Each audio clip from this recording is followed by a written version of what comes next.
My name is Emilio Alfaro, and I will be presenting Pablo Escobar's life and legacy. The introduction. Pablo Escobar was a man full of contradictions. He led the Medellin cartel, controlling 80% of the world's cocaine, as Mark Bowden explains in Killing Pablo. Escobar's empire changed Colombia and the world's drug policies, making him both feared and admired.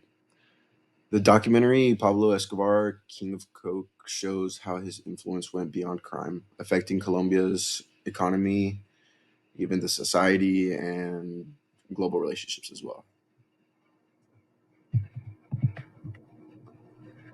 His rise to power.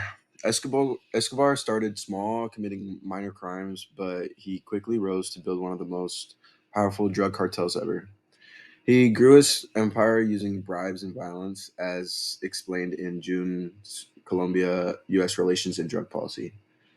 To gain public support, he funded housing projects, which is highlighted in one of the books called Pablo Escobar, King of Coke.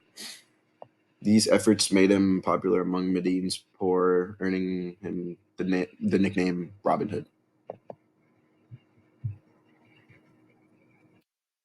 We'll be talking about his impact on society.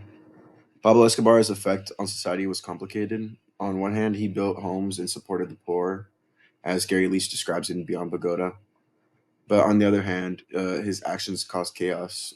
Escobar's cartel wars, fought by hired killers, led to extreme violence.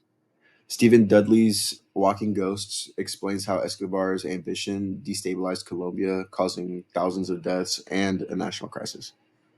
His legacy is a mix of helping people and destroying others' lives.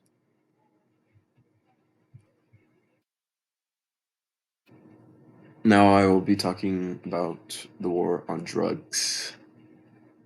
Escobar's violence pushed Colombia and the U.S. to intensify their fight in the war on drugs.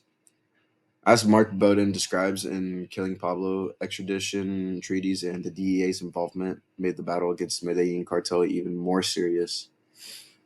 And according to the book, June Beto's Colombia U.S. Relations and Drug Policy, it explains that these efforts often hurt innocent people, with communities caught in the crossfire. The war on drugs became a dangerous and costly struggle between governments and cartels.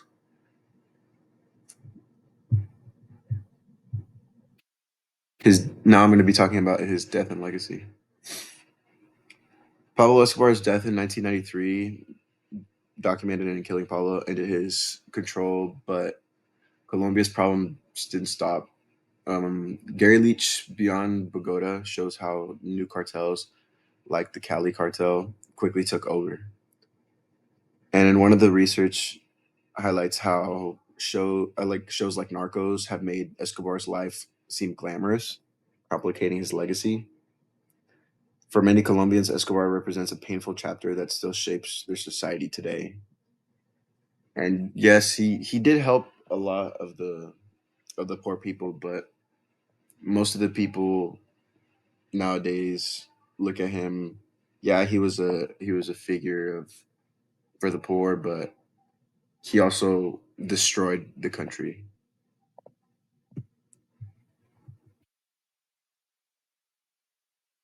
So, in conclusion, Escobar's story is both a warning and a lesson for the future. Murals in Medellin that say "Nunca más" or "Never again" represent the city's efforts to recover. As discussed in John Bailey and Lucia, Public Security in Latin America, the scars from Escobar's reign remind us of the need to address big problems like poverty, inequality, and crime. I think that, yeah, I think that the past definitely has influenced the future. I mean, there's still proof that um, Colombia has had a rise in cocaine as well in their countries. So history may repeat itself and may not, but I think it will.